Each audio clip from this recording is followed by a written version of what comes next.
आप में से बहुत सारे विद्यार्थी ऐसे होंगे जो अपने पास मतलब एटीएम कार्ड रखते होंगे या क्रेडिट कार्ड रखते होंगे, और नहीं भी रखते होंगे तो एटीएम कार्ड और क्रेडिट कार्ड जरूर उन्होंने देखा होगा। आज हम इसी प्रकार के एक एटीएम और क्रेडिट कार्ड धारक की बात सुनाने जा रहे हैं। असल में यह धारक ना होकर सर्विस प्रदाता है। कौन सा सर्विस प्रदाता है और क्या कहानी है, पहले मैं आपको वो बताता हूं। साथियों, आपके सामने 3 एटीएम कार्ड दिखाए गए हैं। जरा आप इन एटीएम कार्ड्स को पहचानिए। आपको एक तरफ एचडीएफसी बैंक का एटीएम कार्ड दिखाई पड़ रहा है।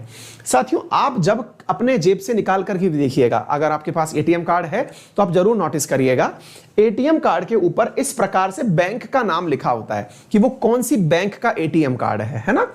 उसके नीचे यहां पर एक साइन बना हुआ होता है। ये जो साइन आपको दिखाई दे रहा है, इस पर एक शब्द लिखा हुआ है। शायद आपको वो प्रॉपर तरीके से दिख जाए, दैट इज मास्टर कार्ड। अगर आप लोगों ने इसे देखा हो तो जरूर मुझे बताइएगा।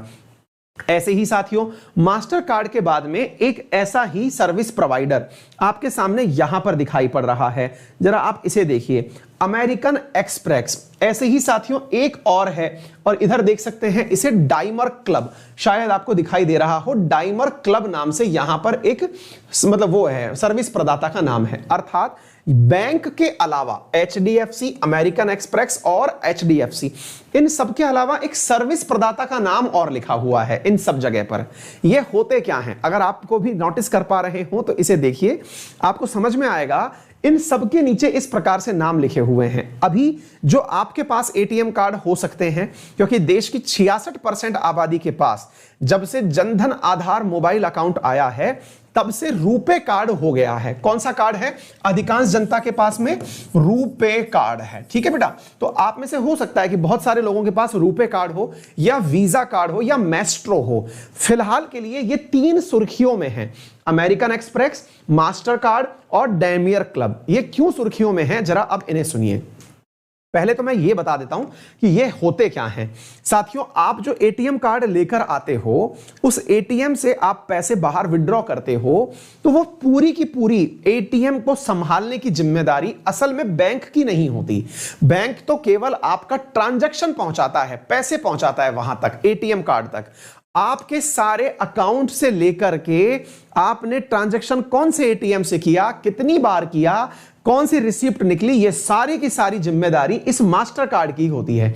असल में मास्टर कार्ड वो सर्विस प्रोवाइडर है जो एटीएम की सर्विस उपलब्ध करवा रहा है। बैंक एटीएम नहीं बनाता है, बैंक एटीएम नहीं बनाता है। एटीएम या क्रेडिट कार्ड बनाने के लिए इन कंपनियों से मदद ली जाती है। ये सर्विस प्रोवाइडर्स होते हैं। आप पूछेंगे क्या वो दुकान जो बनाते, उसकी नहीं बात कर रहा हूं मैं। जो एटीएम कार्ड है वो कार्ड का सर्विस प्रोवाइडर ये है। बोले ऐसी क्या सर्विस प्रोवाइड करता है ये? जैसे आप लोगों ने बहुत बार देखा होगा कि आप लोगों के एटीएम कार्ड या क्रेडिट कार्ड चोरी हो जाने पर आप एक कॉल करते हैं। असल में वो कॉल के माध्यम से पूरी की पूरी जो सिक्योरिटी ऑफ कार्ड है ना, वो यही सुनिश्चित करता है आपके एटीएम को कितना मजबूत बनाना है ताकि कोई भी उस पैसे को निकाल ना पाए। इसके ऊपर लगाई जा रही वर्तमान की जो चिप है, इन चिप को ऐसा कैसे मजबूत बनाया जाए कि कोई इसमें से पैसे ना निकाल पाए, ये सारा की सारा काम कौन कर पाता है? ये कंपनी करती हैं। आ गई बात समझ में? इन कंपनियों के पास आपकी बैंक डिटेल, आपने कहां पर पैसे खर्च किए, कहां का जो आपने ट्रांजैक्शन किया, वो सारी जानकारी ये सुरक्षित रखते हैं। ये तो हुई पहली बात। अब आज सुर्खियों में क्यों है? आज सुर्खियों में यूं है ये बात क्योंकि हाल ही में आरबीआई ने इन तीनों से कहा है कि समय समाप्त हुआ। अब आप भविष्य में इंडिया में एटीएम और क्रेडिट कार्ड सेवाएं नहीं दे पाएंगे। दोबारा से सुनिए क्या बोल रहा हूं साथियों। न्यूज ये है कि हाल ही में आरबीआई ने मास्टर कार्ड, अमेरिकन एक्सप्रेस और डाइमर, इन तीनों से कहा है कि अब आप इंडिया में ट्रांजैक्शन नहीं कर पाएंगे, यानी कि भविष्य में किसी भी नए कस्टमर को आप ऐड नहीं कर पाएंगे। जो कस्टमर आपके अभी तक बने हुए हैं वो बने रहेंगे, लेकिन कोई भी नया कस्टमर आप ऐड नहीं कर पाएंगे। तो अब आप पूछेंगे कि सर ऐसा कैसे हो सकता है कि हम तो ऑलरेडी कस्टमर हैं, हमारा तो समझ में आ गया, अब क्या मैं नया बैंक कनेक्शन लेने जाऊंगा तो नहीं मिलेगा? बिल्कुल नहीं मिलेगा। बाकियों को मिल सकता है, रुपए का मिल सकता है। फिर आपके दिमाग में सवाल आएगा, सर ये तो मतलब बहुत बुरा किया। लेकिन सर एक बात बताइए, ऐसा क्यों किया इसने? आरबीआई ने इन तीनों के ऊपर रोक क्यों लगाई? अब यही चीज आज के सेशन में आपको सीखनी है। साथियों, जैसे मैंने आपको अभी बोला कि आपके तीनों एटीएम कार्ड जो आपने देखे, इनकी सारी जानकारी इन कंपनीज के पास है। मैं आपकी जानकारी के लिए बता दूं, ये जितने भी कार्ड आपने देखे, या वीजा देखे या मेस्ट्रो देखे, ये सारी कंपनी यूएस बेस्ड कंपनी है, अमेरिकी कंपनी है। क्या करती हैं ये? साथियों, ये अमेरिका बेस्ड जो कंपनी है, असल में ये करती क्या है, आपका सारा की सारा डेटा यहां से लेकर के अमेरिका ले जाती हैं। अब आप पूछेंगे आपको कैसे पता अमेरिका ले जाती हैं? अब मुझे कैसे पता, मैं वो बताता हूं। साथियों, आप में से बहुत सारे विद्यार्थी बहुत इनोसेंस में कई बार इस बात को नहीं सोच पाते। क्या नहीं सोच पाते? आप लोग कई बार देखते होंगे कि आपने फेसबुक पर कोई फोटो अपलोड की, कितनी भी बड़ी फोटो अपलोड आपने की, आपने अपलोड करके उसको छोड़ दिया। वो हो सकता है फोटो 13 MB की हो, 20 MB की हो, 30 MB की हो, आपने फोटो अपलोड कर दी, ठीक है। अब आप क्या देखते हैं कि आपका 1 साल पुराना फोटो भी फेसबुक आपको निकाल के तुरंत दे देता है। आप उससे, जब से आपने अकाउंट बना रखा है फेसबुक में, आपने क्या अपनी पोस्ट डाली थी या आपने कौन सी फोटो डाली थी, वो सब निकाल देता है। पता है वो कैसे निकालता है? साथियों, वो आपकी इन सारी फोटोज को एक मेमोरी कार्ड में सेव करता है। आप पूछेंगे, हैं फेसबुक को भी मेमोरी कार्ड लगाना पड़ता है? जी हां साथियों, असल में आप खुद के कॉमन सेंस से लगाइए। आपके मोबाइल में कितना भी मेमोरी का स्टोरेज क्यों ना हो, 128 GB, 256, जो भी हो, वो एक ना एक दिन भर जरूर जाता है। फोटो खींच खींच के ही भर जाता है। आपके मोबाइल में तो इतनी सी जगह ही फुलफिल हो गई। तो जरा फेसबुक पर विचार करिए, या फिर इन ट्विटर पर, इंस्टा पर विचार करिए, जिस पर आप इतना खर्चा करते हैं, अल्टीमेटली वो मतलब इतना अपलोड करते हैं, वो जा कहां रहा है? वो जा रहा है एक ऐसे मेमोरी कार्ड में, है ना, जिसे आप लोग डेटा सेंटर कहते हैं। क्या कहते हैं? डेटा सेंटर कहते हैं। सर, ये जो सारी जानकारी डेटा सेंटर में है, तो क्या यहां पर बहुत बड़ी बड़ी पेन ड्राइव लगी हुई हैं या हार्ड डिस्क लगी हुई है? बेटा, यहां पर बहुत बड़ी संख्या में, मतलब ये समझिए एक पूरा शहर बस जाए, इतनी बड़ी संख्या में ये लोग अपनी डेटा सेंटर का निर्माण करते हैं, जहां पर मेमोरी कार्ड लगे होते हैं। उसी का असली खर्चा है। फेसबुक की जो खर्चा है वो वेबसाइट डिजाइन का नहीं है, आपके डेटा को सेव रखने का है। तो फिर आप पूछेंगे, तो सर एक बात बताइए, ऐसे तो ये हमारे डेटा का कुछ भी यूज कर सकते हैं, और सर ये इतना खर्चा करते क्यों हैं? बेटा, ये इसीलिए करते हैं ताकि किसी को बेच सके। अच्छा, तो सर एक बात बताइए, जो मास्टर कार्ड की आपने कहानी सुनाई, इसकी कहानी में क्या ट्विस्ट है? बिल्कुल फेसबुक वाला ही ट्विस्ट इसके साथ है। ये भी आप सोच के देखो, इतने सारे ट्रांजैक्शंस आप निकालते हैं कि मैंने किस एटीएम से 5 ट्रांजैक्शन निकाले, ये तुरंत आपको बता रहा है निकाल निकाल करके। कहां दिमाग लगा हुआ है क्या इसके? नहीं बेटा, ये सारी जानकारी आपकी सेव करके अमेरिका ले जाता है, और आपके सारे डेटा इंडिया में कहीं पर भी इसने पेन ड्राइव नहीं लगा रखी, हार्ड डिस्क नहीं लगा रखी, सारे तार से डाल करके ये सीधा कहां ले गया? अमेरिका। यानी आपकी हर जानकारी कहां पर सुरक्षित है? तो आंसर आता है साथियों, अमेरिका में सुरक्षित है। अब आरबीआई को यह बात समझ में आ गई कि यार ये लोग जो भी कर रहे हैं सारा कार्य, ये काम तो रिस्की है, ये मामला यहीं का उठा करके अमेरिका ले जा रहे हैं, हमारे देश के नागरिकों की सारी जानकारी उठा करके ले जा रहे हैं।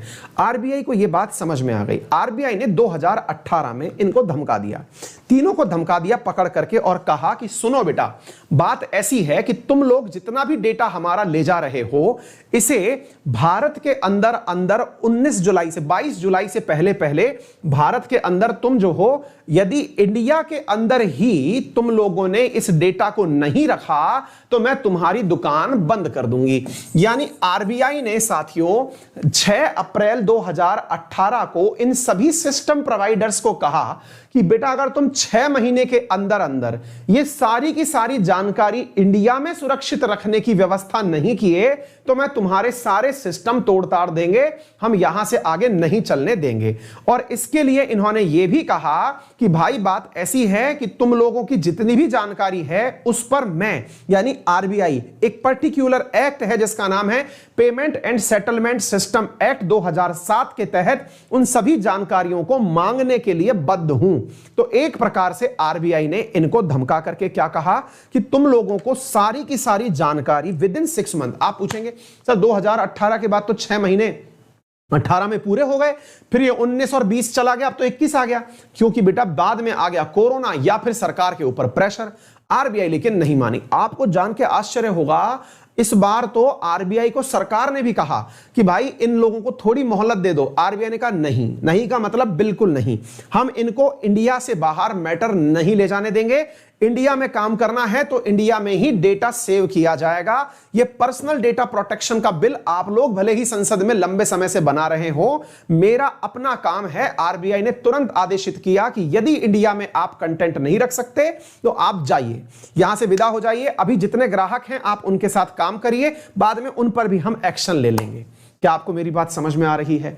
अब ऐसी स्थिति में हो गई इनकी हालत खराब, मैस्ट्रो मास्टर ये सब की हालत खराब हो गई कि यार यहां से अगर ले गए तो यहां पे अगर स्टोरेज डेटा सेंटर बना दिया, आप सोच के देखो। अच्छा, इंडिया ने एक बात और बोली है, यहां का मतलब यही होगा, इसकी कोई भी कॉपी आप उठाकर नहीं ले जा पाएंगे। आप पूछेंगे अरे सर ये टेक्नोलॉजी वाले लोग हैं, किसी को क्या पता चलेगा कि ये लेकर के गए कि नहीं लेके गए। बेटा इंडिया ऐसे नहीं है।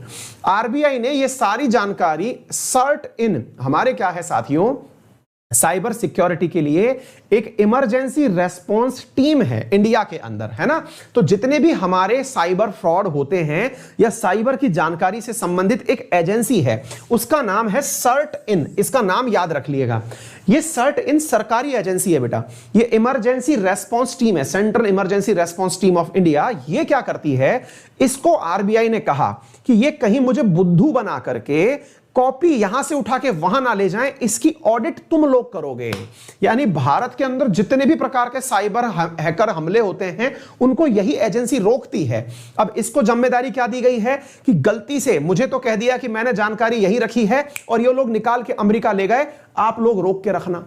बोले ठीक है सर, ये तो आपने सही कहा। तो साथियों इससे हो गई इनकी हालत खराब कि हम करें क्या। अब आप पूछना चाहेंगे सर ये लोग मानते क्यों नहीं है, इंडिया के कानून क्यों नहीं मानते। अब इसके पीछे इनके तर्क सुनिए।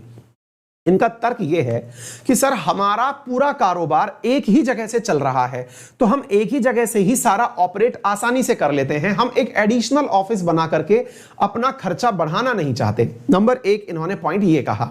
दूसरा पॉइंट इन्होंने ये कहा कि चलिए एक बार के लिए हम इंडिया में अपना ऑफिस बना भी दिए, यानी डेटा सेंटर इंडिया में बना भी दिए, फिर जब हम दुनिया भर के अंदर जहां जहां हमारा काम चल रहा है वहां दुनिया का हर देश हमसे यही कहेगा कि हमारे यहां पर भी डेटा सेंटर बनाओ, तो सर ये हमारे लिए एक बहुत बड़ा चुनौतीपूर्ण कार्य हो जाएगा। इंडिया ने कहा कि भाई बाहर की चिंता करनी है तो करिए, इंडिया में यही चलेगा। और देखिए इंडिया ने ना इन दिनों एक जबरदस्त काम किया है, चाहे सोशल मीडिया हो, चाहे ओटीटी प्लेटफॉर्म्स हो, चाहे ये सारी चीजें हो, चाहे ई कॉमर्स की वेबसाइट्स हो, इन सबके ऊपर रेगुलेशन स्थापित किए हैं। रेगुलेशन से मतलब यह हुआ कि ये फ्रॉड से बचाने के लिए, क्योंकि आपको मालूम है इस कोरोना काल में डिजिटलाइजेशन जबरदस्त हुआ है। डिजिटल करेंसी का आप अंदाजा इस बात से लगाइए, आप अंदाजा लगाइए साथियों, शायद आपको ये फैक्ट एंड फिगर्स ना पता हो, एक बार जरा नोटिस करिए। भारत में आरबीआई के अनुसार अगर हम मान के चले तो साथियों 90.23 करोड़ डेबिट कार्ड हैं।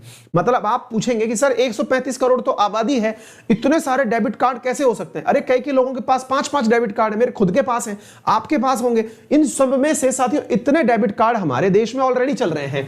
हमारे देश में 6.23 करोड़ क्रेडिट कार्ड है। क्रेडिट कार्ड बोले तो वो कार्ड जिस पर आपको लोन मिल जाता है, तो ये क्रेडिट कार्ड है देश में साथियों, है ना। ये मई 2021 का आंकड़ा है, आप इससे अंदाजा लगाइए। और एक चीज मैं आपको बता दूं, पहले तक तो ऐसा होता था साथियों, 2014 से पहले तो वीजा, मैस्ट्रो और ये मास्टर इन्हीं का ही सबसे ज्यादा मार्केट होता था। लेकिन बाद में जब से जनधन आधार मोबाइल अकाउंट आया तब से देश में 66% जो कारोबार है वो रुपे के पास है। रुपे भारत का जो एनपीसीआई है उसके द्वारा विकसित किया गया है ना। आरबीआई और एनपीसीआई ने विकसित किया है, तो इसका सीधा फायदा किसे होगा। अगर मैस्ट्रो भागता है तो बैंकों की मजबूरी हो जाएगी कि वो लोगों को रुपे कार्ड दें, और रुपे कार्ड चूंकि भारत का खुद का कार्ड है तो उसका डेटा इंडिया में ही सेव होगा। तो ये अपने आप में एक बहुत बड़ी सिक्योरिटी की बात है। अब आप सोच के देखिए, इस वजह से संभव है कि भारत के साथ अमेरिका किसी प्रकार का ऐसा रवैया अपनाए, वो भारत को धमकाए कि नहीं ये तुम गलत कर रहे हो। लेकिन इंडिया ने इन दिनों पूरी तरह चैलेंज अमेरिकी कंपनियों से ही लिया हुआ है, चाहे ट्विटर हो, चाहे फेसबुक हो, चाहे अमेजन हो, चाहे अब ये मैस्ट्रो हो, इन सबको लपेटा हुआ है, अमेरिकी कंपनियों को पकड़ा हुआ है कि नहीं बेटा चलेगा नहीं ऐसे, ठीक है ना। आप इससे अंदाजा लगाइए साथियों, एक मतलब आप ट्रांजैक्शन का अंदाजा लगाइए साथियों। भारत में 12.93 लाख करोड़ 2020-21 में ट्रांजैक्शंस हुए हैं यार, आप इससे अंदाजा लगाइए कितना पैसा होता है यार ये। और डेबिट कार्ड ट्रांजैक्शन जो है इसमें से 40,00,000 लाख करोड़ रुपए का ट्रांजैक्शन हुआ है। आप करोड़ में वैल्यू लगाइए। तो national payment corporation of India जो है, जो भारत के अंदर क्या चलाती है, रुपे कार्ड चलाती है, उसको इसका बहुत ज्यादा फायदा होने वाला है। तो उम्मीद है आपको यह पूरा मुद्दा बहुत अच्छे से समझ में आ गई होगी। क्लियर है?